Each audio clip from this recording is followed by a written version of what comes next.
দিনটা ছিল 18ই জুলাই। সেই দিন ছিল বাবার বার্থডে। সকাল থেকে কিছু করা না হলেও রাতের দিকে ভেবেছিলাম একটা ছোট্ট সারপ্রাইজ দেবো। সেই মতো বিকেলবেলা একটা চকলেট কেক রেডি করেছিলাম, যেটা খেতে বাবা খুব পছন্দও করে আমার হাতে। যাই হোক, আর একটা টার্টেল থেকে টি শার্ট এনেছিলাম, বাবাকে দিয়েছিলাম।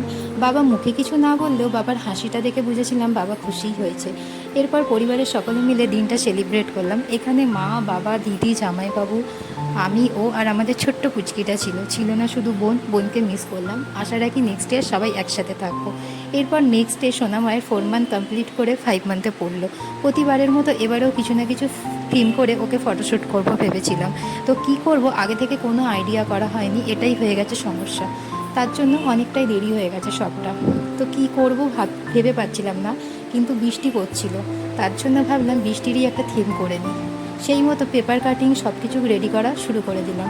প্রতিবারই পুচকির বাবা আমাকে অনেকটা হেল্প করে, তাই চেষ্টা করি সকালের দিকেই কাজটা করে নেওয়ার, তাদের সময়টাও দিতে পারে, কাজটাও হয়ে যায়। দুজনে মিলে প্রতিবার করে ফেলি। তো এবারে মা, দিদি অনেকটা হেল্প করেছে, যার জন্য কাজটা অনেকটা সুবিধা হয়ে গেছে। এই যে ওয়াটার ড্রপগুলো করতে, কাটিং করতে এতটা সময় লেগেছে, এটা দিদি আমাকে অনেকটা হেল্প করেছে। করার পর ফাইনাল লুকটা দেখো, এটা ভীষণ ভালো লাগছিল আমার। তবে কোথাও মনে হচ্ছে মেকটা আরেকটু ভালো করা যেত। যাই হোক, তোমাদের কেমন লাগলে জানিও কিন্তু কমেন্টে। এরকম আগেও অনেক থিম করেছি, যদি এর ফুল ভিডিও দেখতে চাও পেজে গিয়ে দেখে নিও। প্রতিবারেই একটা করে ছোট্ট কেক আনা হয়, সেই কেকটাই দুজনকে খাইয়ে দিই, এবারেও দিলাম। বাইরেও বৃষ্টি পড়ছিল, আর এখানে বৃষ্টির একটা থিম করে কোথাও মনে হলো পারফেক্ট ম্যাচ করে গেছে।